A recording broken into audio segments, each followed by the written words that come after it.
Hi, my name is Dennis Sperling. I'm not a lawyer, but my daddy is. Yeah, if you've been hurt in a car accident, call my daddy. No need to scream and yell like the little kid. Yeah. My daddy will fight for your rights. Yeah, fight for your rights. If you've been involved in a car accident, call my daddy or turn in Dennis Sperling. Hello, I'm attorney Dennis Sperling.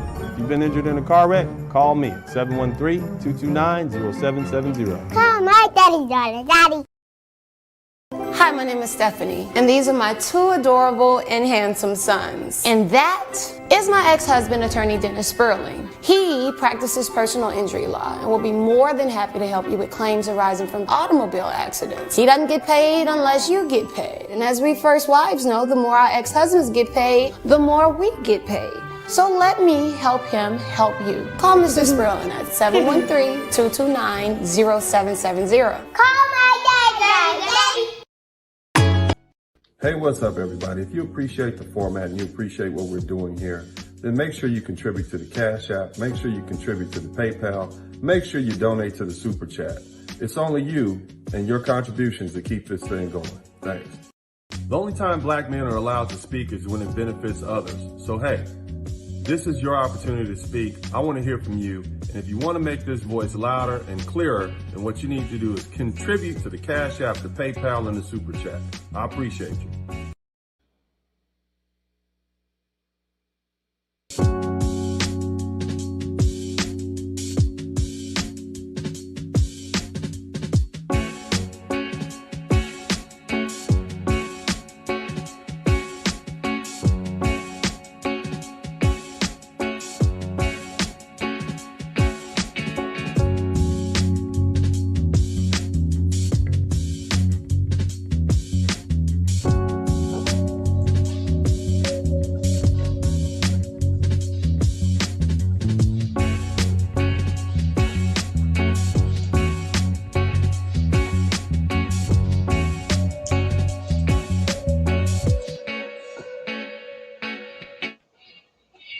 Good morning, everybody, and welcome back to Dennis Sperling Unfiltered. I have some great guests coming in today. Specifically, we have the Green Gorilla with us. I want to talk to you all about something that was brought to my attention by BGS Edmore. If you guys don't know him, you should. He is a mainstay in the Black Manosphere. Specifically, he is one of the men that many of us listened to. You know, even early on, before I even knew what the Black Manosphere was, he was just a guy on the internet who made a whole lot of sense. But either way, he recently put up a post, I believe not more than 4 or 5 hours ago, which points out something that is very obvious to me. That is, the brain trust of the Black Manosphere has increased tremendously with gentlemen like the Green Gorilla here, also Dr. Tiasan Johnson, Dr. Ronald O'Neill, and I would include myself in that, attorney Dennis Sperling, and also Brian Ponder, who's another attorney. But here's the thing. We're all here initially because this was the place where Black men speak openly, where men in general could speak openly, and be able to discuss issues that affect Black men. A lot of it had to do with dating and dating choices and whatnot. But now we're at the point where, you know, as BGS so eloquently points out, the war of the sexes is over. That's subsided at this point. And so what are we doing now? Well, now what we want to do is we want to put an end to this Black matriarchy. When I say the Black matriarchy, I mean the chokehold that Black women have been given and have been empowered to have over the Black community, good and bad. And see, the thing is, because we've had 40 years to experiment, well, 60 years to experiment with this, we know that it has not been good for Black men, Black women, or Black children. So what do? We have to begin to change the policy. So what we're going to talk about today is how to destroy the Black matriarchy once and for all. It's one thing to talk about. It's one thing that for you to get yourself together. But until we begin to change the systems in place, change the laws, change the legislation in place, they're still going to have that hole. And the next generation is going to come up behind us and have to deal with that.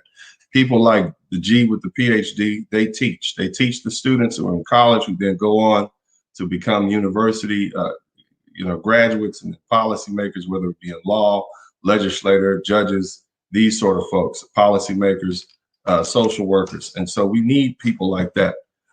That said, I'm going to go ahead and let BGS's video play, and you guys check it out, and we'll be right back. And we're going to actually chop it up and have some policy change discussions, my thoughts, and then I'm going to bounce this off the G with the PhD, and I'm telling you guys, this is going to be phenomenal. We'll be right back. Than just a black male manosphere. So we need to step up a notch. We need other people, we need other experts to come in to help us with the new mission that we put ourselves out on. Thus, what I call our experts, which are our PhDs, that are really policy makers, because they have been in the milieu that actually make the policy, that actually frame the policy. And Dr. Johnson actually told me how this policy gets out into the real world. He said, literally, they are the teachers, and they teach this policy to these children, or these young teenagers that grow up to be adults, that grow up to be professionals, to the lawyers, the congressmen, the activists, the people that hire you in HR, the bosses, all are trained with this policy in mind. They're brainwashed with this ism. They train the people that change the policy. They give the people that pass these laws the ideology. And if we're going to change anything, we have to battle the ideology that undergirds these policies that put us in a trick bag. And the only people that know how to do that are the people that trained them in the first place. To understand the law, you got to get a lawyer. To understand intersectional feminism or feminism period, you got to get experts in that field to decode this stuff, so you have the tools to actually come in and actually dismantle or alter the policies and ideologies that are already in place that keep you down. So lo and behold, you bring people in that are willing and able to do what? Start changing this policy, changing these ideologies, giving you the tools to do this, refocusing your mission, the mission that you say that you want or said that you want, that I responded to. Because in my mind, the whole thing was over. Basically, we could basically wrap up the so-called gender war and go home. All right. So basically what you heard was BGS Ibmore giving a call to order to experts like myself and professionals like the G with the PhD who's joining us. And what's up, man? How you doing, Doc? Talk to me. What's going on, man? How are you, brother?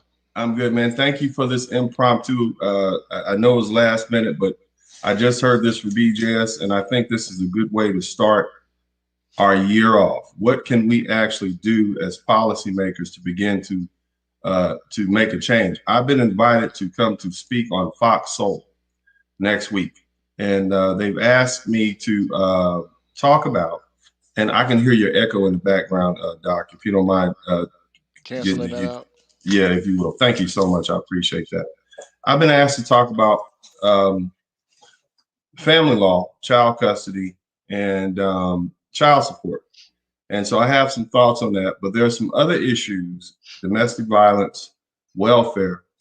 What I've seen is these particular institutions, the family court system, the welfare system, even doggone it,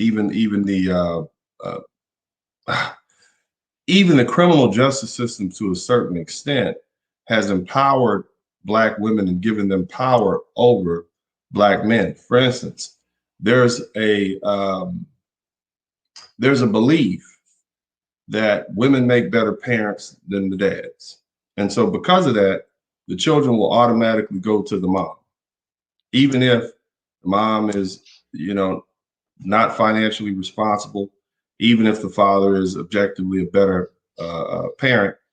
There's a belief that we have to overcome. There's an assumption that the father is not going to be as good of a parent as the mom. Before I get started, man, go ahead and introduce yourself and let them know who you are and where we can find you on the manosphere. Yeah, I'm the G with a PhD, and you can find me on the Green Gorilla channel. And, I always say it's the place where Black men can express themselves freely, straight up, no chasers. So check me out on YouTube if you haven't checked me out already. And that's where you can find me on YouTube. All right, great. So you guys make sure you go subscribe to the Green Gorillas channel. Here's the thing. The way I see things happening here is that we can make all these strides forward, but until we actually change the policy associated with what keeps what BGS is calling the Black gynocracy in place, or the Black matriarchy in place, nothing is going to change. The key is what? The children. So the women have the children. So because of that, they get the benefit of the child support. In addition, they also can allege victim faster because everybody wants to take care of the ones that are watching the kids. So the DV comes into place. And then also affirmative action is another issue. Now, I don't have a problem with affirmative action per se, but it seems as though the primary beneficiaries of that are white women and then other black women. But white women and black men don't typically benefit from that. What are your thoughts? Have you had any dealings with men who had, what are your thoughts on the family court system here in the United States, generally speaking, Doc? It's a tragedy. It's a train wreck, actually. The family court system. This idea of the best interest of the child, and of course, the best interest of the child. The common assumption in this culture is that the best interest of the child is to be with the mother, and so oftentimes, these women, they get into arguments with their, fathers, of their children or whatever the case may be, and that split, puts them in a power position. That's the start of the, if you want to call anything the Black matriarchy, that's the start of it right there. Right. Okay, so what needs to happen is we have to just openly and honestly admit that women may be the early nurturers of children in terms of their physical sustenance, but it takes more than just sustaining a child to develop a fully functional and thriving child in the culture in which we live. And so it takes a coalition of a man and a woman, because every child has a father. Every one of them does. And, mothers they don't own children. They're the offspring of two people. And so that father should have just as much access and a right to, direct the actions and the values and the ideals of that child just as much as the mother should. But in this culture, we don't treat it that way. And I mean, this all started from, of course, as you know, it's all started from common law uh, and English law. And so I can't recall exactly the Well, the dates. I can't really exactly call the dates at which all of these changes took place, but at one point, men had sole custody of children during divorces or splits from, the relationship between the mother and the father. But now that's all changed because of these laws that took place in the 19th century. And so yes. the common law tradition basically was transferred over into America.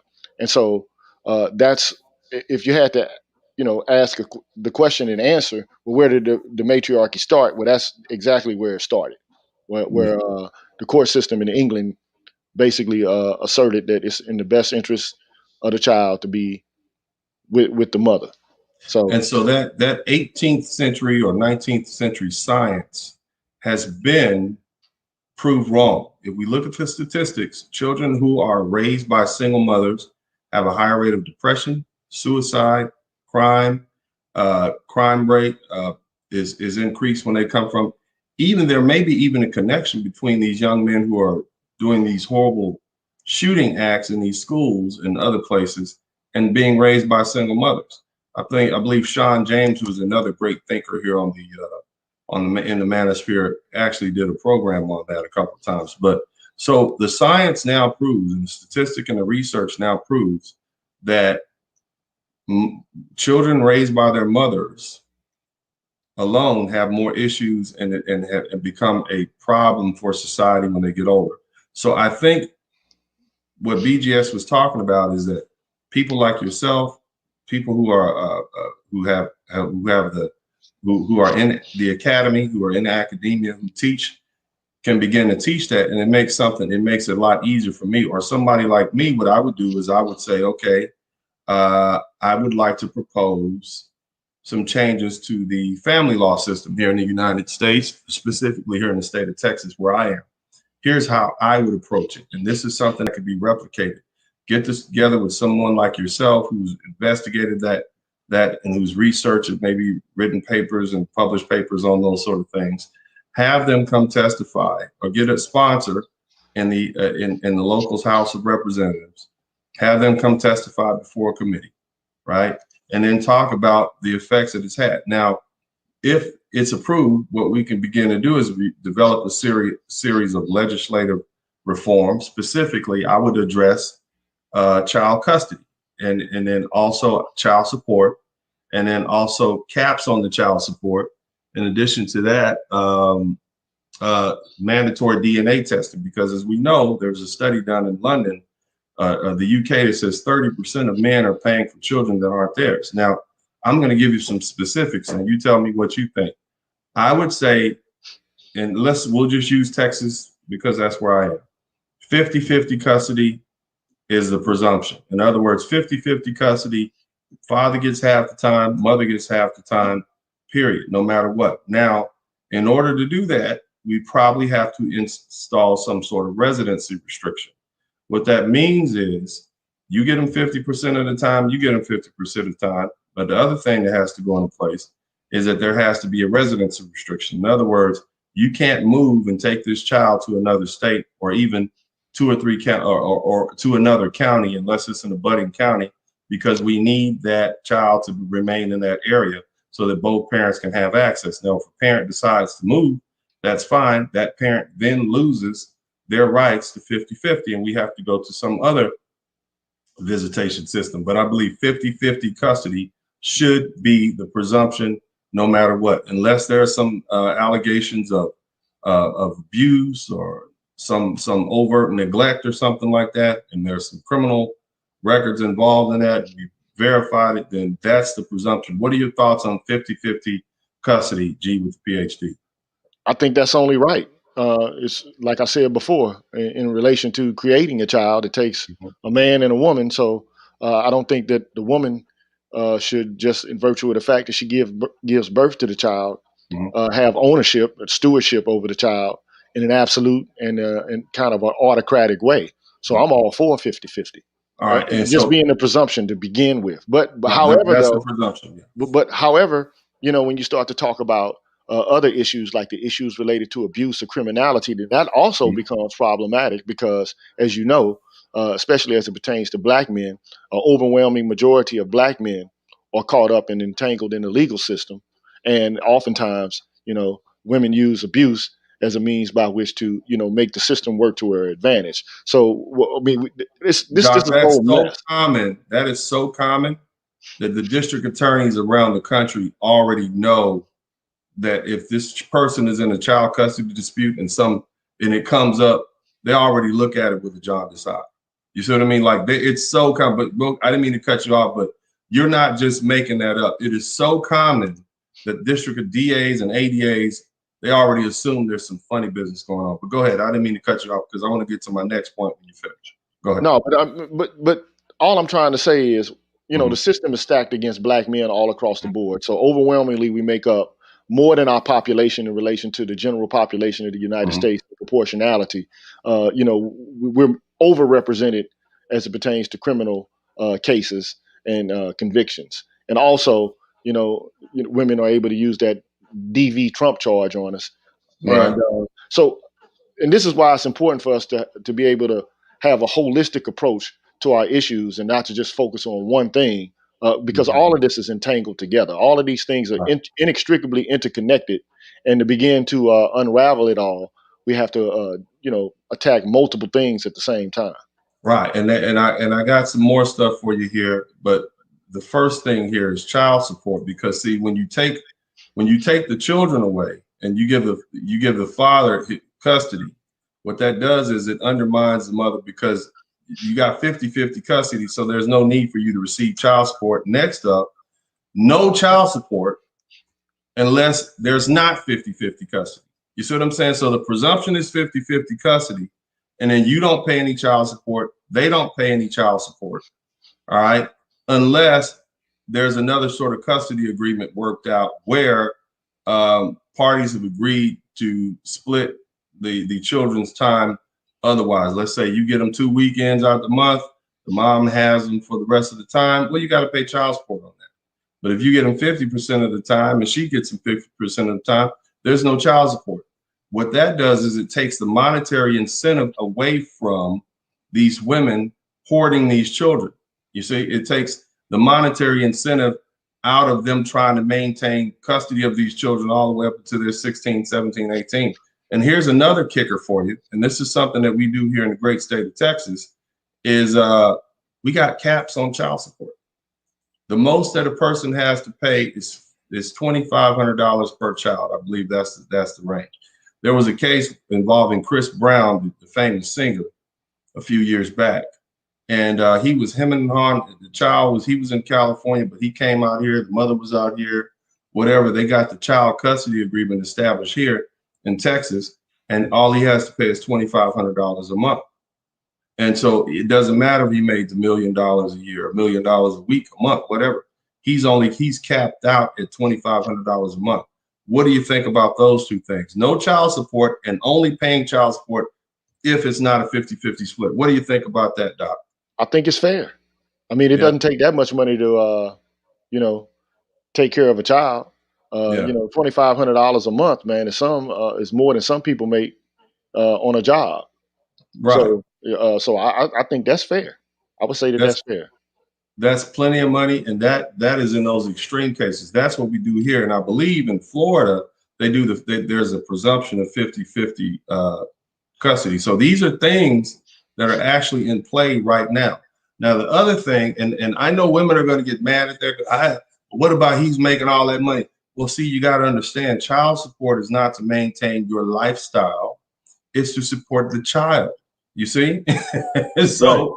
It is not to maintain your life, but see, that is what empowers women. It allows them to sit around and, him and haw and whatever. The power flows wherever the money is. Now, the thing we got to understand is that the attorneys generals of each state, they receive a monetary incentive to collect child support. Like people get jobs, people get they got a whole division in everybody's district attorney's office set up to collect child support and enforce child support. So that's more jobs, that's more funding. You see what I'm saying? Right. So what we do is we have to reprimand them, and that we have to put legislation in place and say you are destroying this country by incentivizing moms to have children outside of wedlock. And you're incentivizing them by promising they get to keep the baby, maintain control over this man, and then also get his pocketbook and control what he can do and where he can do it. Now, see, I also understand this. The government sees a benefit in taxing the men because the men are primarily the ones that are working, but they won't necessarily spend their money unless you force them to. And so by forcing them to give their money under penalty of law to the mothers, the women typically will spend the money, so it keeps the economy going. So that's something we need to deal with. How do you think we can undermine that policy, Doc? Well, to be quite honest, this is a political issue, so it's going to have to be handled in a political fashion. But unfortunately, on the left is where all of these policies are coming from, to kind of maintain status quo. So you're going to have to appeal to conservative politicians in order to make these policies become common parlance in the Black community. But unfortunately, overwhelmingly, Black people vote Democratic. And even though they have some of the most traditional value systems, they still vote with the Democratic Party. Because that party has been the party that has traditionally supported the Civil Rights Act, the Voting Rights Act, the Fair Housing Act. So, Black people have a kind of loyalty to the Democratic Party. But those people on the right, so all of this is taking place within the domain of the culture wars in the United States. Doc, I see it because I'm an attorney and I see how things work from the inside. I can tell you that for a few $1,000s contributed to a specific you know, one of these campaigns for, let's say, a state representative, you can get that person to sponsor it. You know, him and a couple other people. You can do that. Once you see, I don't care. Me just looking at it like this, I don't really care what political affiliation a politician has, because I know they're all up for sale. You see what I mean? So I get it. I get it. it's just a matter of getting the right one at the right time, contributing and reminding him what you want, or him or her what you want. Now, the thing is, there's a monetary incentive to keep things in play. Like, for instance, I always tell people, you know, if you want to do police reform, then what you're going to have to do is you're going to have to outlaw the police unions, because they're the ones that protect the bad cops. It's not necessarily the mayor, the city council. There's only so much they can do about it, because the police unions are the ones that have all the power. So you're going to have to figure out a way to neutralize the effect of police unions. But so you gotta, that's where it is, but that's where the power is. But back to the child support system, here's another thing. I would say mandatory DNA test before any child support order is issued. And I say that because there's some research that shows that 30% of children or 30% of men are paying for child support for children that aren't theirs. And see, the state has a policy, and I remember this way back in law school, and this is so horrible, but the government is going to make the closest man to that child pay for that child, because otherwise the government has to pay for that child. Meaning that if you're married to a woman and she cheats on you and she has a child by another man, you are still deemed the father of that child under law, and you have to pay for that child's well-being. Now, I know there are some exceptions in some states where they will then, once the DNA comes out, they'll, you know, hold that other man, but you're still deemed that the father of that child, and you're financially responsible for that child. Don't you think? How would you, okay, as a member of Academy, how would you explain to your students that this is wrong on so many levels? What would you say to them? I mean, maybe you would approach it from a position of— I would approach it from an ethical position. I mean, there's only so many ethical positions that exist, you know, within the field. So I would use a deontological approach. I mean, and ultimately what the deontological approach is as follows. It's a philosopher by the name of Immanuel Kant. He came up with the concept of the categorical imperative. The categorical imperative basically says you cannot act by a maxim or a principle that you cannot at the same time desire to be a will governing all in the kingdom of ends. I mean, to make it really simple, you can't abide by a principle that you wouldn't want enacted on you, right? So it's the golden rule, actually exemplified in a moral principle. So you're treating someone else like a utility when they ought not be treated like a utility. No one thinks that it would be wise to have a woman take care of another man's children. No one would consider that to be a moral law that ought to apply universally to all persons. So if that's the case, it shouldn't apply to men as well. Men shouldn't be required to take care of miscellaneous men's children, especially in a familial situation in which there's infidelity, right, or adultery. And adultery is something that used to be a no-no as it pertained to family law, but these kind of punishments related to divorce and culpability related to infidelity has been kind of weakened over the past 50 to 60 years. So, but ultimately, I would seat it in a moral problematic. The idea that it's unfair to treat somebody like a thing and to extract resources from a person without his will, and to have this person be a victim of deception and subterfuge. I think that would have to be addressed, because that's immoral, it's improper, and you can't will that to be a universal law. And most of these men who have children who are in these judgeships and people who are legislators, they wouldn't want to take care of somebody else's children. I mean, in fact, one of the primary arguments that they use in order to support child support to begin with is that they don't want to take care of other people's responsibility. Right? Isn't that the main argument that they use? So if it's the case that you don't want to take care of somebody else's children, why would a man who's situated in a relationship have to do the same? It makes no sense. So it's logically inconsistent, to require a man to take care of a child that's not his, but at the same time, you don't want to take care of children and take on another man's responsibility for having fathered the child. So, I mean, and this just speaks to a whole bunch of problems with inconsistencies and moral thinking and reasoning throughout the country as a whole, and the judicial system as a whole. Right.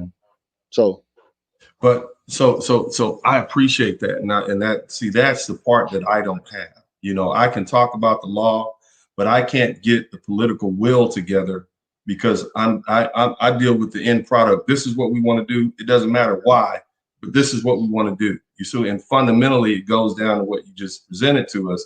It's unfair, and so those are the sort of things I believe BJS were talking about. That's what should be taught at the academy and how we should move forward.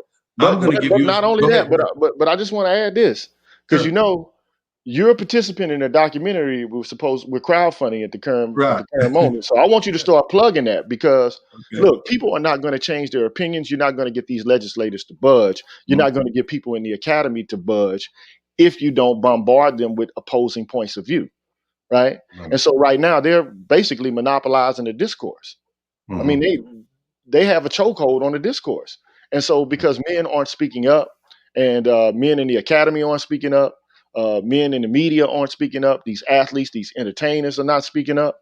If no one's speaking up, then the other viewpoint, it just reigns supreme. So we have to begin to challenge these shibboleths, challenge the pervading wisdom on these issues and let people know exactly what kind of toll is taken on black male life. Because we're the canary in the Not coal just mine. black male life, but all men are suffering at this point because Yes.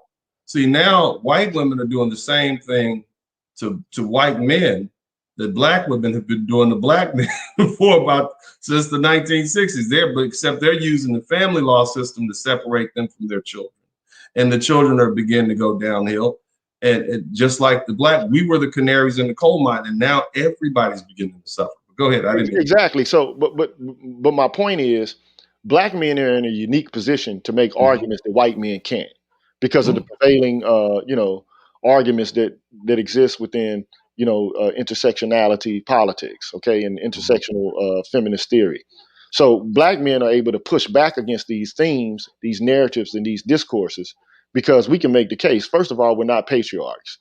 Right. And second of all, we don't have a large amount of wealth. So these policies, they're raining down on our heads in ways that they're not raining down on other segments of the population, although they are, right? I'm not saying that they're not, because our plight is connected to that of other men. I'm not saying that it's not.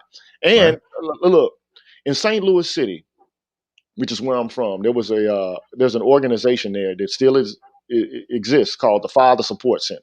And they do have the support of politicians, right, in their area. And so what they've done is they've partnered with these politicians and they get resources and they get funding and they take men, who may have fallen into a trap with the criminal justice system or who may be homeless or down on their luck. They take them through career training classes, and they do this for about 2 months.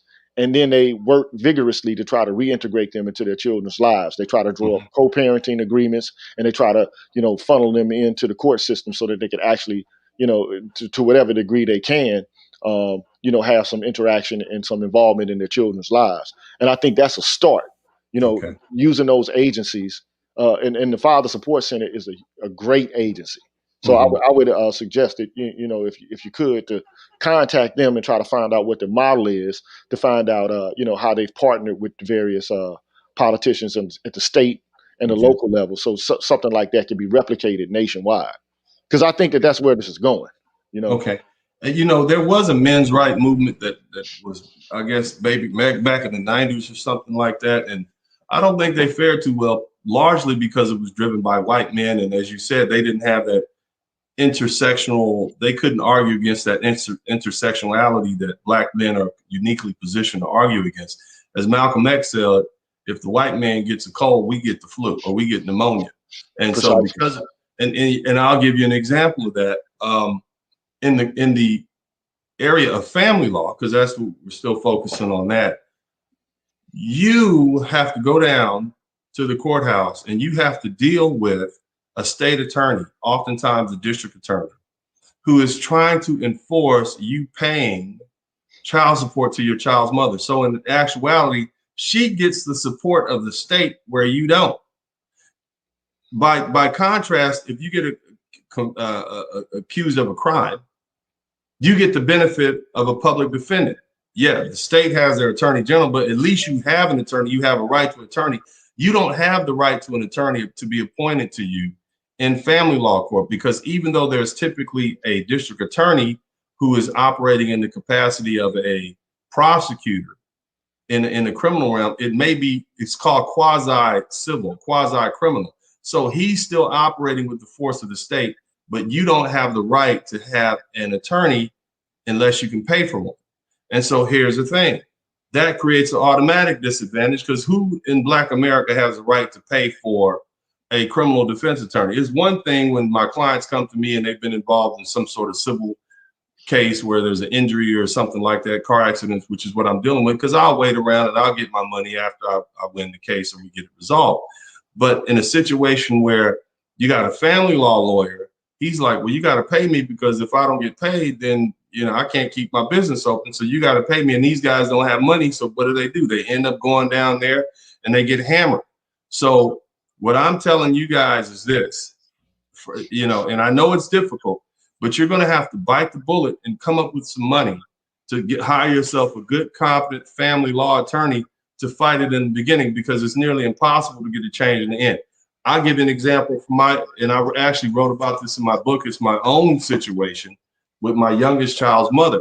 So the child, she was here with me, right, Doc? She was here with me, and for all intents and purposes, the child was conceived here in the great state of Texas, where Daddy lives, right? Right. Well, she decides after being 3 months pregnant, she's going to, and this is back in 2005. She decides she's going to go on vacation in California. Wink, wink. Yeah. Okay. And then when she gets there, after 3 days, she picks a fight and then sends me a Dear John letter saying, I'm going to stay here. We're going to be co-parents. Already 3 months into the pregnancy. So all she's got to do is wait 6 more months, have the child out there, and California will forever have jurisdiction over this child. Now, I don't know if you know, but that's called venue shopping. You go for the place, lawyers do it all the time. Where can I get the best deal? Where can I get the best judges? Where can I get the friendliest laws for my case? So what she did was her plan was to go to California, have my third son there, right? Mm-hmm. And then hit me for $5,000 or $10,000 a month in child support. You see that? Yeah, that's crazy. That's what they do, man. But yeah, it's crazy. Right. But see, here's the problem. The problem is she's dealing with a lawyer. Now, I can afford representation. Yeah, you can afford the representation. Yeah, matter of fact, I can represent myself, which is what I did initially. And so what I ended up doing was I filed a lawsuit. I served her in California at the place where she was staying at the time.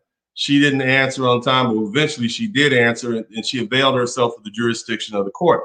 I know well enough to know that even if she filed suit out there, because there's a case pending here in Texas, that California judge or wherever she decided to go is not going to, they're going to say, well, you got a current family child custody, paternity suit established in the state of Texas that was previously filed. And see, here's the thing. It takes 6 or 7 months for a case to even wheel through court. So even though some lawyers are looking at it, they'll say, well, you filed too soon. You got to wait till before the baby is born. Well, plausibly speaking, because science is caught up with pregnancy, I can file suit and say, well, I just want to establish pre-child support, get the test so I can establish medical and begin to give her some money. But the bottom line is Texas had jurisdiction before California, before she even filed suit, before the child was even born. So I took primacy. I know to do that. I'm an attorney. You see what I mean? I understand that. I know it's going to take 6 or 7 months. So by the time the suit is, by the time the suit is ripe and we're in a hearing, the child is already going to be here. So it'll be ripe. It's not like it's premature because you filed suit before the child was even born. Well, the child is here now. I might have filed suit, but the hearing is happening now and the child is here. You see what I did there? Right. You preempted. You were preemptive. Right. And yeah. I saved myself about $120,000 a year by doing that. But you know what? So what needs to happen is, and I think that, at least what I think is great about, your channel is that you're providing men with strategies Right. that can serve as a precursor to Yeah. them, being involved in a great deal of pain. But we have to Right. teach each other. Like, I mean, we have I to. actually talk about those strategies in this book. This one is specifically where I talk about you can get rules to live by. And then this is where I talk about some of the other very interesting procedural moves that I did in court. But go ahead. I didn't mean to cut you off, sir. But I mean, in general, Mhm. what we need to be doing is, while, we're working on changing policy as much as Right. we can, we need to Yeah. be informing men on how to be strategic when they involve themselves in these relationships with these Right. women.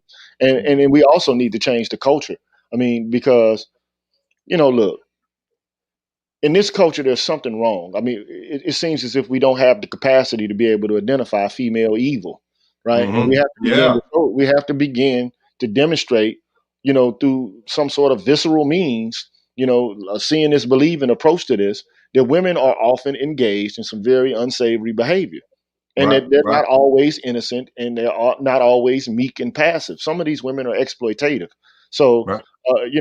it's And unfair. abusive and so Oh many yeah. other things. Oh Yeah. yeah, man. Definitely. So Yeah. you just gotta think. Look, at the current moment, the system, and we know it rains down again most heavily on black men. Okay. So you got to think to yourself, you got a group of black men who are already financially disenfranchised. We're not like part of, the general population of white people in terms of how much wealth we have in this country. I Uh-huh. did a show, or I put out a video not too long ago that demonstrated that, black people as a whole own less than 1% of the shares of the companies that exist within the, Fortune 500 market, or any market for what, Right. Standard and Poor's index.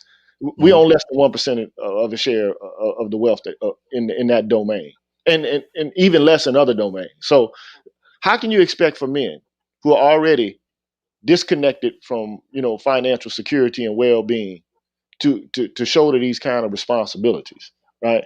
And Yeah. we have to begin to try to find a way to expand the social safety net beyond that of just women and children. And in this country, we didn't do that. Now, I think in 1950 or 1940, there was a bill called the Murray Wagner Dingle Bill, and that bill was supposed to expand the social safety net, but it didn't happen.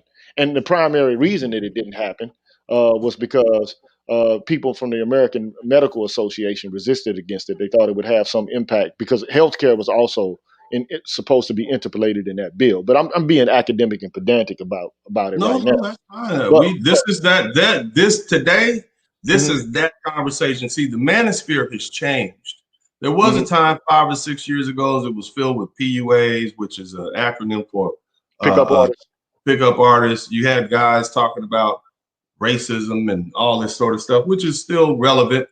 But see, with the infusion of this brain trust, yourself, Dr. Tia San Johnson, Dr. Ronald Neal, and other attorneys and other professionals who are here, we can there's a brain trust here. They need to hear us speaking to each other, because this conversation is like the conversations I have with other experts when I'm building cases.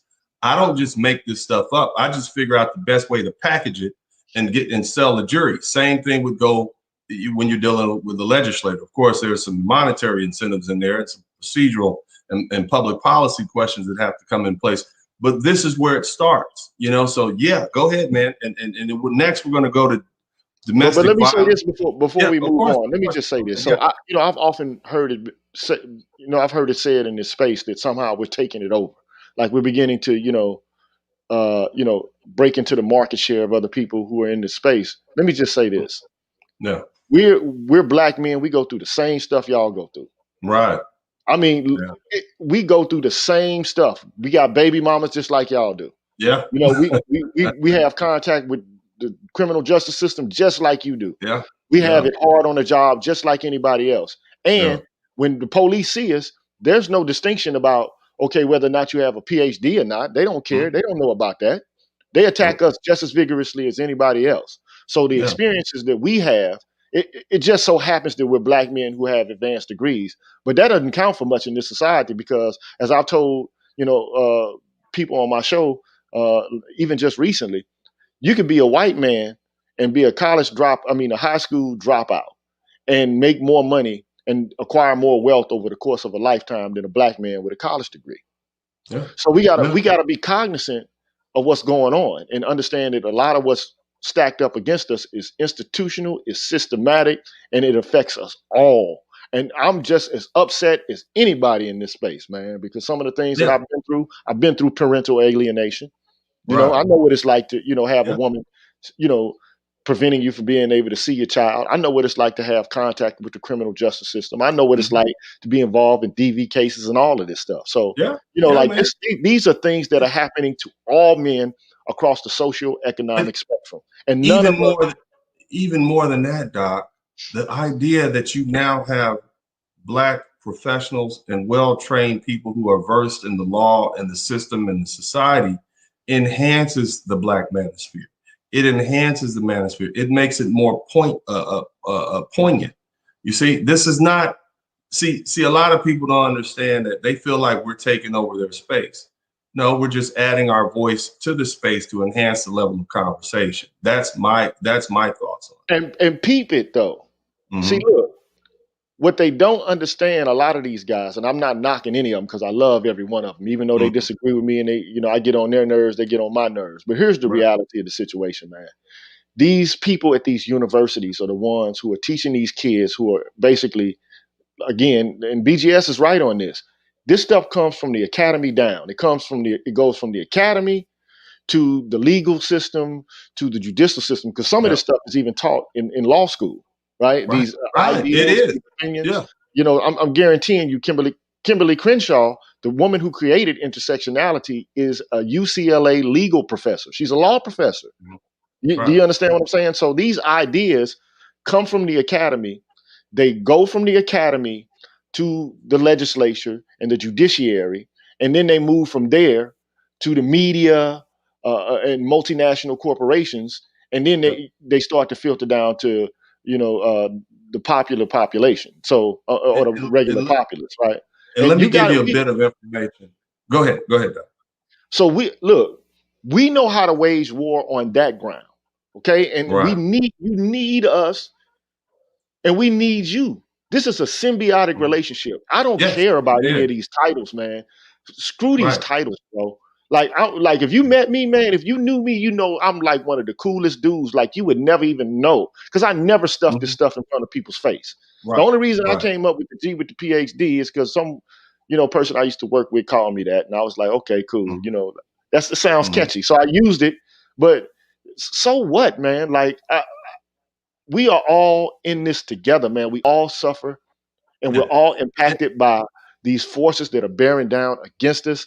We need to unite, form like Voltron, and do whatever we can to try to challenge, to resist, and to move the conversation, not just in YouTube, but everywhere we can. We need to spread like a rash.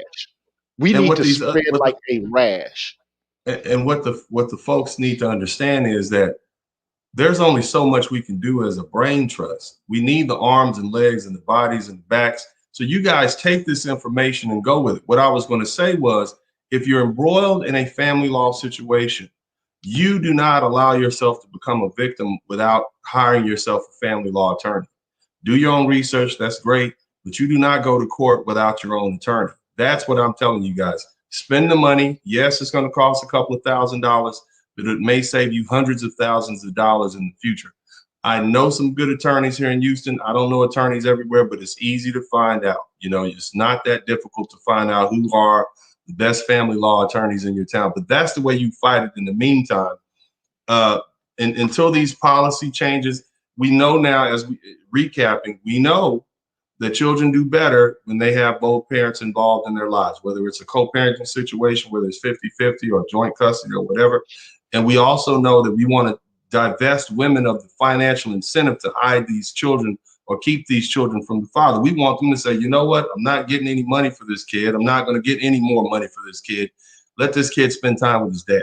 You see, that's what we want. We want to remove the financial incentive out of the women's decision making. So that said, let's move on, if you don't mind, because we only got I know, brother. I'll hold you. Yeah, no, it's cool, man. It's cool. But I want to let me run a commercial real quick and make sure that everybody knows that their contributions are appreciated. So give me 1 minute. Hey, what's Be up, right back. everybody? If you appreciate the format and you appreciate what we're doing here, then make sure you contribute to the Cash App. Make sure you contribute to the PayPal.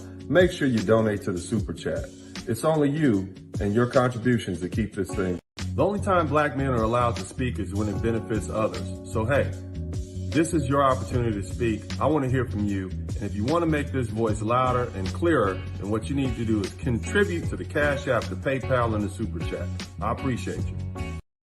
Hi, my name is Stephanie, and these are my two adorable and handsome sons. And that is my ex-husband, attorney Dennis Sperling. He practices personal injury law and will be more than happy to help you with claims arising from automobile accidents. He doesn't get paid unless you get paid. And as we first wives know, the more our ex-husbands get paid, the more we get paid.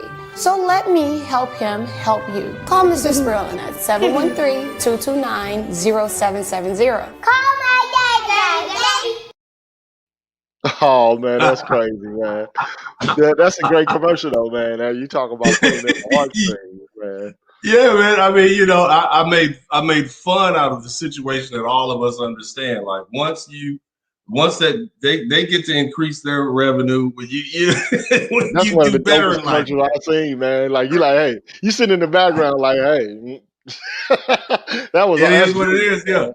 That's genius. it is Man. what it is. So man, and so I just brought that out to prove a point. Yeah, just because I'm a lawyer doesn't mean I am, immune to the same situation that black men and men in general are having to deal with. It is what it is. But my ex-wife and I actually we did a reality show called Co-Parenting with the Sperlings, and good things are coming about it. It came on in 2015 and 2016 and 2017. It was the highest rated television show in its slot here in Houston for 2 years running. So, we'll see what happens with that. But now I want to move on to something else. I want to move on to DV, domestic violence and child abuse allegations. See, here's the thing, man. Women understand if they can get you put out of the house because of domestic abuse, then you're neutralized. They have control of them. They can always call the police officers to win arguments. Here's another thing. If they're able to prove or at least allege some sort of child abuse, then they get full custody of the children. They get supervised visitation. And let me tell you what that translates to. Nobody wants to sit in a house or someplace with their child and the other parent they're looking at. So what happens when you get supervised visitation? You don't want to have anything to do with the child. And then when you have those, and then when that happens, they get an increase in child support. So they can use allegations of child abuse to increase the child support and have more power and control over you. Women know that when they get a divorce, if they allege domestic violence, then the husband gets kicked out of the house and they get custody of the children, and he has to begin to pay child support. As opposed to splitting up the house, they get kicked out of the house. And the judge is going to look at it and say, well, it took 2 years for this marriage to go through. The wife has been living there for 2 years. You've been paying the house note and all that stuff for 2 years. We'll keep it going like it is. We'll give her the house and all that other stuff. Domestic violence is used in divorce to achieve a system to achieve an advantage. Child support or child abuse is alleged oftentimes in a custody proceeding or child support proceeding to get a financial advantage. What do you think about that, Doc? Yeah, I muted myself because I was doing some stuff in the background. But no problem. for the most part, man, DV is one of those issues that is necessary for us to have a conversation about, especially black men, because to be perfectly honest, a lot of these policies were developed in response, to perceived abuses of black men to white women. I'm thinking about the O.J. Simpson case.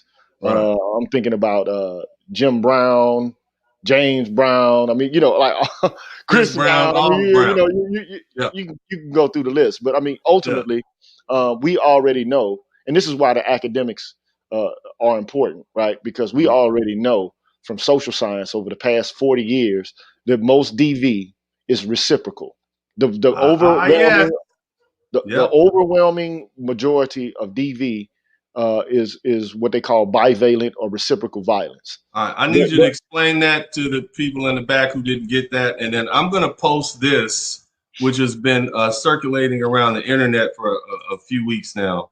But go ahead and explain to them what reciprocal violence is and what the rates are, because I'm familiar with the statistics. They say that 50% is initiated by women, 50% initiated by men. But go ahead, Doc. Talk to us like we're a bunch of 5-year-olds. We need that here. Okay, so reciprocal violence means you hit me, I hit you back. But typically it starts off with yelling or somebody cursing somebody out. Then somebody pushes somebody. The other person pushes the other person back. You better get up off me. Then the person hits somebody, and then the other person hits them back. And then it moves from there to, something that escalates, and the injury becomes, more vigorous, or, it gets exacerbated. Or I'm supposed to say simple words. So it, you know how it is. It starts off from 0, then it gets to 10.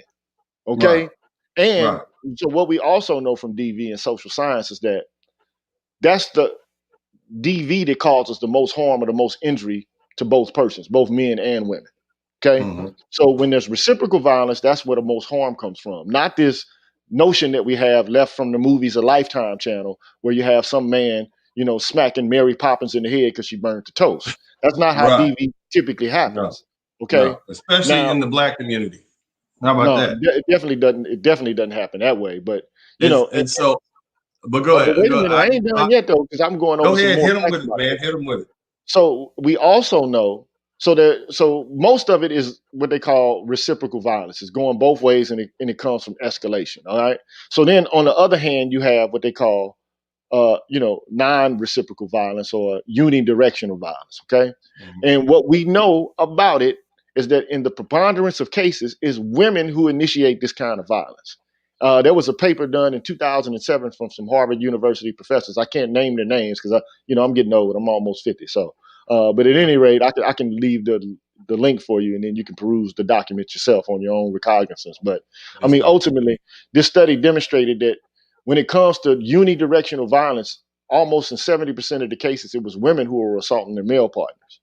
Okay. And why is that these men are allowing these women to hit them and not hit them back? Go. Well, men, first of all, they're taught, they're educated, they're indoctrinated from early childhood not to harm women. Okay. But women aren't taught the same lesson. They're not taught anything in that regard. So ultimately, women feel like they got a blank check, carte blanche, to fire first. It's a no fire zone for women. And, they operate under this assumption that, they can't hurt men. And this is just not the facts. Like women, 1/3 of IPV deaths are caused by women. And, Mm. and so that's something that's important for people to understand. It's not, I mean, you hear this in popular culture. Black men are killing us. They're killing us. They're hurting us. They're harming us. They're beating us. When the social science, says something totally different. And we have to. The social science has to catch up with the policy. But unfortunately, the policy is primarily based on something called the Duluth model of domestic violence, who was developed by a man named Michael Pamer and a woman named Ellen Pence. Now, Ellen Pence has passed. But in 1999, or it's either 99 or 97, she wrote a paper called Some Thoughts on Philosophy. And it's in a journal called Community Responses to Domestic Violence. Now, in this journal, I mean, she goes into how she formed DV policy in Duluth, Minnesota. And ultimately, I mean, she admits in this document that she was operating with confirmation bias. And so we have a policy at the current moment that runs throughout the course of the nation, even in other parts of the world, because Australia uses the Duluth model and Canada uses it. And so it's all predicated upon this idea that violence is unidirectional and its primary ideology or the primary cause is male dominance, which in other words is patriarchy Right. theory. Okay. So in order to change these paradigms, and I think only black men can do it, right? I mean, we're poised in a particular kind of position that other men are not. But ultimately, what has to be done is a reshaping of the minds by the presentation of the true facts, and without all of the hyperbole, without all of the the received or the common wisdom related to what DV is. So Mhm. the way we can do that, again, like I put the link in the chat, well, you put the link in the chat. We got a campaign, we got a movie that we want to have come out, but it can only happen if we get your support. It's called The White People or Black People. And the idea is we're going to talk about everything we're talking about now, but in a format that can be more palatable to the public, and that can begin to break into different sectors. I know I'm plugging this thing, but I mean, No problem, Doc. No problem. DV is a problem for men because women are not taking responsibility for their part in it. Right. Right. And society is not holding women accountable for the role that they play in it. And that has to change because look, you can't solve a problem by only looking at one part of the problem. That's like a doctor, or a dentist drilling out part of the cavity of a tooth Mhm. and then capping it and then you think you got a healthy tooth. No, you still got cavity within the tooth. You still got decay and an infection within the tooth. You have to heal all of it. And part of healing this problem or mitigating this problem is going to require holding both parties culpable and holding them All right. responsible. And I'm also I forget her name. It's eluding me right now. But there was a woman in the UK. She was the one who started the first battered women's shelters in the UK. Mhm. And I can't remember this woman's name. It's just eluding me for some reason. But she even admitted, like when she started these shelters, that look, this is not a problem that's unique and only germane to men. A lot of women are violent, right? Right. And if we don't solve the problem of The most, violence by women, we'll never solve the problem of violence against women. We'll never do right. that. And the most women are the most prone to child abuse here in the United States. They're the biggest abusers of children. Women are, because, well, they're with them most of the time, but they're the biggest. So that should let everybody know that women can commit violent acts. But here's the thing that I want to bring to the audience. First of all, thank you so much for putting the Indiegogo project together. I have the link up on the screen. You guys follow the link, contribute to it. Make sure you show your support. Secondly, we got 168 people in the chat room. We got 118 likes. Get the likes up. This is not something that you're going to get anywhere and everywhere. Make sure you show your appreciation for that. Lastly, make sure you contribute to the Cash App and the Super Chat. Let's see the Super Chats go up. Now, here's the thing. The reason that there's an incentive, see, what they don't tell you is the police, local police and police offices and officers and departments, they receive funding for domestic violence. Mm-hmm. They don't receive funding for protecting men from being victims of domestic violence. They receive funding from organizations from the federal government for domestic violence. So if they come in and start arresting women for domestic violence, and then the domestic violence goes down, then what happens? Oh, the funding goes away. So it's a self-perpetuating bureaucracy. Yeah. Exactly. So this is the thing this is what I'm talking about. Being on the inside of the legal field, we have to do away with that funding, with that incentive for police officers to conjure up. And you got district attorneys on the link. Well, if he did arrest somebody, because that's more money for us. Arrest somebody because we can get our stats up. We got to have a certain amount of people we prosecute every year for domestic violence, child abuse, blah, blah, blah. And why not take the least desirables? So if a woman calls out, irrespective if she started the fight, unless there's some videotape or something like that, we're taking somebody to jail and let the judge sort it out. The thing you have to understand about police officers and district attorneys, irrespective of what they tell them in the academy, when they get inside those rooms with those other district attorneys, when they get inside those squad cars with those other officers, they're taught to win at all costs. All of that other stuff goes out the window. They're taught to win at all costs. When cops are taught, win every conflict, even if you're wrong, you win anyway, because we have to make sure that the public understands that we're the officers, and even if we're wrong, we're right. And see, that's a problem that we have fundamentally, but that's something else we can address at another time. Back to the domestic violence situation, there's a monetary incentive for these police officers to come out and arrest men. There's a monetary incentive for these district attorneys to prosecute men for domestic violence. We have to get rid of that. We have to get rid of that monetary incentive that's in place. We have to go ahead and begin to come up with policies that say stuff like, if there is allegations of domestic violence, both parties are getting arrested. Yeah, exactly. That's what everybody's getting arrested. Everybody is going to prison. Everybody's going to jail that night. We all Everybody's going to jail. Everybody's going to jail. But you know what? But the way to combat that problem again is to attack it at the heart and the root. And the root of it is the Duluth model, and the root of the Duluth model is patriarchy theory. So black men are poised. We're in a unique position to be able to challenge that, right? And so, I mean, our experiences. First of all, we don't have power like the so-called white patriarchs. We don't have dominance in that way. I mean, there's ways that they try to get around it. As far as I'm concerned, the only thing black men could ever be charged with patriarchy for is domestic violence and rape. Those are the only claims that really could be charged against us in relation to the whole concept of patriarchy theory. So this is the heart of it all, DV theory. This is the heart of it all. Okay, and if we can demonstrate through social science, and if we can demonstrate, through our narratives and our stories, that look, this is happening to us. It's not just something that's happening to women, and it has a psychological impact, it has a physical impact, and it has, an emotional impact on the well-being of men's lives. This can destroy you.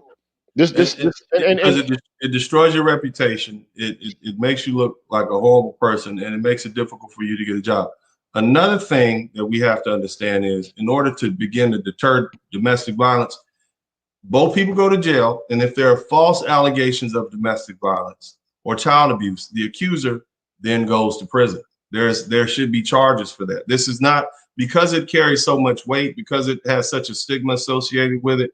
We need to put in place more legislation on the criminal books that false allegations, not just false allegations of a crime, but false allegations of domestic violence will land you in a courtroom somewhere being prosecuted. And the other thing I wanted to bring up is, this has been floating around the internet for a few days. This is some black women saying, do you really, this is what it said, just so you know, this is not you, but just so people will know, this is not something that's new. This young lady basically up here, Tia, Nadera, whatever, she said, I mean, are you sure y'all want traditional women? Because I don't think y'all about that life.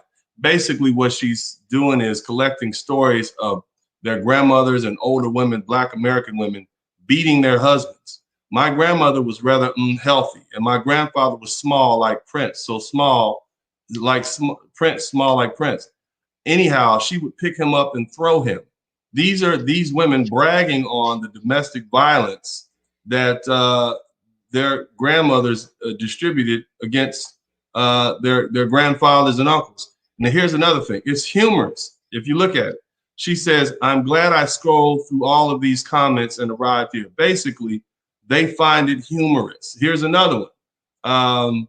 The next one is the spirit of Al Green. My uncle's ex-wife knew he had a shellfish allergy. She caught him cheating with the woman that would become wife number 2. Calmly went to the kitchen to make her mama some good gumbo and AWL of the shellfish and threw the juice on his testicle. These are the things that black men have had to endure. Now, see, it's humorous when it's done to a black man, but had any of that stuff happened to any woman, then it would have been funny. How do we go about making this so people don't laugh at the pain that black men have to suffer? How do we do that? Because it's popular culture. Seeing a man getting kicked in the balls is funny. You see a woman get pushed down, the world is coming to an end. What do we do about that, Doc? I guarantee, man, we have to draw a connection between the disdain from black life or black male life during slavery to now, and to connect the two, and to show that the disdain, the abuse, the disregard, the deprecation of black male life is anti-black, period, right? And to show that, like, this, women can suffer from this no less than men. Not saying that men don't do violence towards women, they do, but it's vice versa.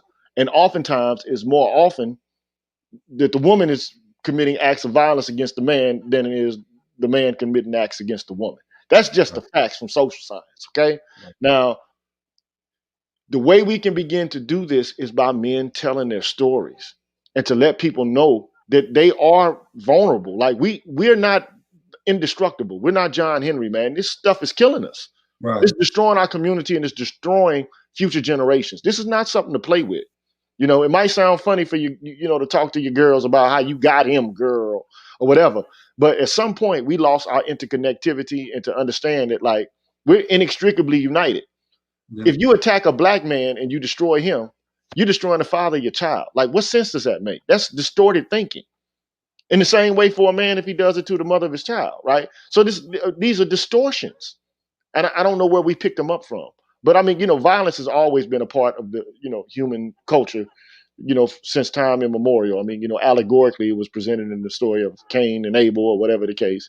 But you know, violence is a part of the human experience. But what we need to learn how to do is to de-escalate. But as it pertains to the misery of black men, we need to tell our stories. Black men are going through a lot, and we're handling and shouldering it on our own. And this is why the manosphere is valuable, because it's a lot of pain here, right? Yeah. It's a lot of pain. And, you know, I've heard it often said, like, before we can build anything, we need to heal. And I get that, but this is part of the healing process also, being engaged in an activist project to fight in behalf of our demographic and to show that we're human, we suffer, and we're vulnerable. And this is also why the work of Dr. Johnson and Tommy Curry is so important. And even what Dr. Neal is doing. Like, it's like, look, black men are a vulnerable population. We've always been subjected to abuse, you know, from anybody and everybody in this society. And everybody seems to revel in it. We got to put them all in the same bag. We got to put a mirror up to them and say, this is what you're doing. Yeah. Are you happy with the results of this? And if you are happy with this, you're sick. Yeah. This is sickness. And we can begin to solve this sickness, right? But we can't do it without putting the mirror up. And this to me is why this documentary is important. It's not about self-congratulation. It's not about patting, you know, myself on the back and being like, I did this. Look at me. I got a new subscriber list from YouTube. This is about activism in person, man. Because we are going through this. And we need to try to find a way to solve it with facts and with social science and with public health professionals. This is the way we get through this. Doc, we're going to take a quick commercial break. We'll be right back. Okay. Thank you so much. Hold, please. Hey, if you're enjoying the content here at Dennis Sperling Unfiltered, make sure you support it by sharing, and subscribing to the channel. And also, hit that little notification bell in the corner so that you'll get notice of each and every one of our live feeds. The only time black men are allowed to speak is when it benefits others. So hey, this is your opportunity to speak. I want to hear from you. And if you want to make this voice louder and clearer, then what you need to do is contribute to the Cash App, the PayPal, and the Super Chat. I appreciate you. Thank you, everybody, for your contributions. I appreciate it. Let's keep it going. Donate to the Super Chat. Donate to the PayPal. Donate to the Cash App. It's your contributions and your donations that'll cause for this platform to grow. Let our voice be the preeminent voice in Black America. Dramatization. Bad drivers cause car wrecks. Not paying attention to the road, operating electronic devices, and drinking while driving can lead to serious injuries. If you've been the victim of a bad driver, a trial lawyer may be able to help you recover money to pay your medical bills, reimburse you for lost wages, and compensate you for the pain caused by your injuries. If you, your friends, or family have been injured in a car wreck, contact me, Attorney Dennis Sperling, toll free, 866-529-2444. I'm here to help.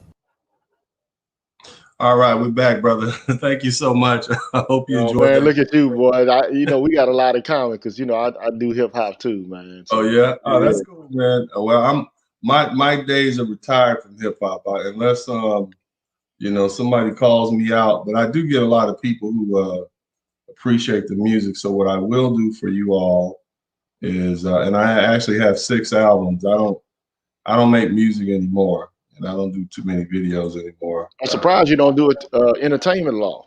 No, there's not a whole lot of money in entertainment law, and I make a lot more money dealing with 18-wheeler accidents, car accidents, and now environmental litigation. So, I kind of just, I go, and I'm really good at what I do. Contract, entertainment law is mostly contract law. And yeah, I like getting in the courtroom. I like dealing with people. You know, I like fighting it out like that. I don't really want to sit there and be interpreting, you know, contracts and stuff from years back. And I not get my it, man. It's cerebral work. It's office yeah, work. yeah. I mean, I do when I have to, but it's like, oh God, let me hire somebody else to deal with this. But you know, we got a little time left. And look, before I go too far, hey everybody, this is the link to my music. If you guys like the music, you can follow it. Those are all the links there. I had somebody ask me for it. And then if you like the videos,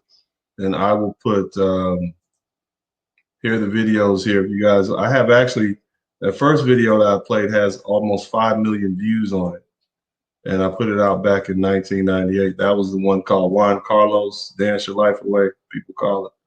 So I'll put that link in there for you guys too to check out. And I appreciate everybody's support. Stream it, it's free. It's not like back in the day you actually had to pay for it. It's free. Just stream it, knock yourself out. And that's in there. So the videos are in there. But back to the business at hand. You guys get the likes up. We got 170 some people here. Get the likes up.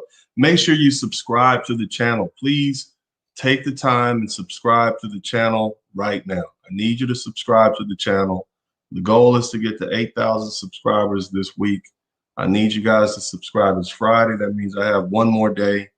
We got people in here. Go ahead and subscribe to the channel. With G with the PhD, thank you so much for coming here. I wanted to kind of hit affirmative action and how that unfairly benefits Black women and doesn't do much for Black men. But we're almost at hour and 30 minutes. And what I want you to do is plug your Indiegogo project, plug your website. I'm going to take the time to put this link up for everybody. But go ahead and tell us about it.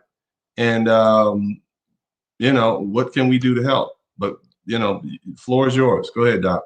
Yeah, man. I mean, so for the most part, we have an Indiegogo campaign, and Dennis Sperling, yours truly, is going to be in the documentary. Mm-hmm. Okay. The documentary's name is called The White People of Black People. And it's about Black men, and it dispels the notion that Black men are innately pathological. Okay. So ultimately, in sum, you know, we're Black masculine and scholars and YouTube content creators. We're members of the Manosphere who discuss issues that are relevant and important to Black men and boys. So we're looking to get funding to produce, shoot, and edit a high quality documentary to uncover issues that affect the lives of Black males. And, you know, contrary to our public portrayal, this documentary will demonstrate that Black men and boys are not inherently pathological or ontologically evil.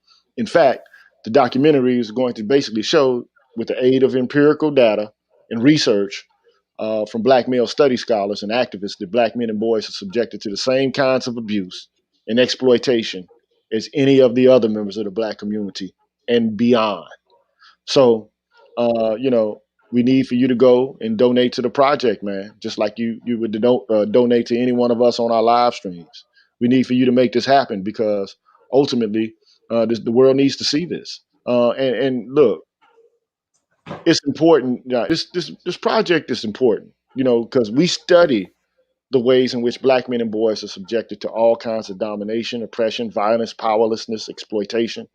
So it's important for the world to see this, so that we can improve our reputation and our imagery, and so we can begin to mitigate our problems and to change policy. That's what we have to begin to do. Okay. And, you know, an investment in this is an investment in yourself and your own well-being. So we need to have this, you know, in the open, in the public. You know, we it's good for us to do YouTube content, but we need to expand. Like I said, we need to spread like a rash.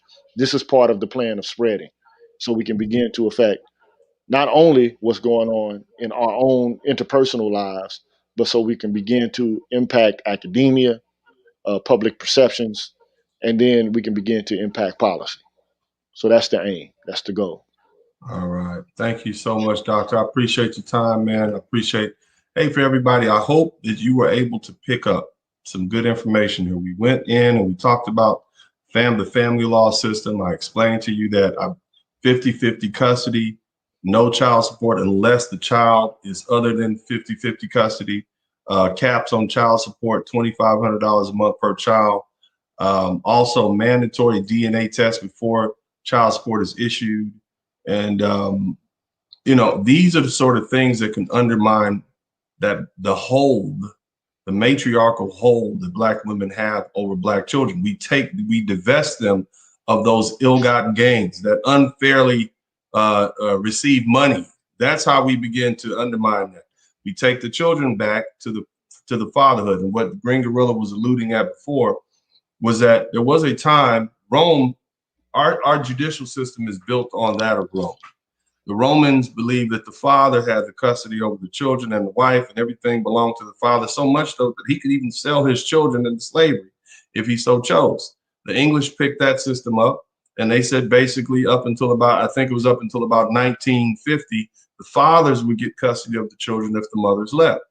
And so there was no exchange in child support. There was no mom get the kids. The kids stayed with the dad. But now things have been reversed, and we see what damage that has done. Now, I'm not saying children should always go to their dad now, but what is fair at this point is to at least split the time 50-50. And there should not be an exchange of monies when the child is with the father half the time and with the mother half the time. That's just fundamentally unfair. And here's the other thing. If there is a situation where the father is a person who does not want to have full custody, or for some reason can't have full custody, then child support should be issued only in those instances. But there should be a cap. I don't care if you're an NBA basketball player and you just signed a $100 million deal, you shouldn't pay more than $2,500 a month for each child, period. Why? Because anything more than that creates a financial incentive for those women not to work, and for those women to keep things as they are, because they're getting money to maintain that position. And we need to do away with that. Secondly, mandatory DNA tests, because there's 30% of children who are being supported by men who are not their fathers. And that does those children a disservice. They grow up thinking this one man is their dad, as opposed to their mom being more responsible and putting that child with the father, that biological father, for health reasons, for all sort of other, for social development, psychological development. Those children need to know who their real dads are. We talked a little bit. I don't think we hit on the welfare system, but maybe I'll come back and talk about that later on and how we can reform the welfare system. But we definitely hit family law. We definitely hit domestic violence. We understand that domestic violence is a two-way street.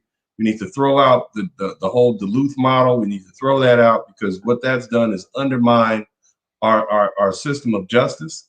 And it's also undermine our family, the sanctity of the family, because we allow the state to invade too deep into the family, resolving disputes, which should otherwise not have happened. But if a woman knows that all she has to do is call the cops to win an argument, she will. And if you're a Black man already looked at as a usual suspect, it's even worse. Same thing for child abuse. Women are the biggest abuser of children in America. You don't like what I'm saying? Look it up. It's easy. It makes sense. They're with the children most of the time, so it makes sense that they'll do that. So, but I'm not saying that just to impugn women's character. I'm saying that because what? Because it shows that women are just as violent, if not more violent, than men. Nobody escapes it. We are all members of the human. We are all the human animal collectively, where none of us are better than the other. We have to begin to see things how they are. But anyway, that's all I have to say. I want to thank the Green Gorilla for coming here today at such a last minute. I think this is an important conversation. I plan to have this some more. Shout out to BGS Ibmore. He has asked us, those of us who are, in the academy, those of us who are professionals in law, legal field, politicians, judges, all these folks, I think we have an obligation, especially as Black men, to begin to try to undermine and destroy the Black matriarchy, which has devastated the Black community and which has fed the dysfunction that now exists in the Black community. But that said, man, G with the PhD, man, thank you so much for coming here today, man. I appreciate you, brother. Thank you, man, for having me. All right. With that said, I'm out. Peace.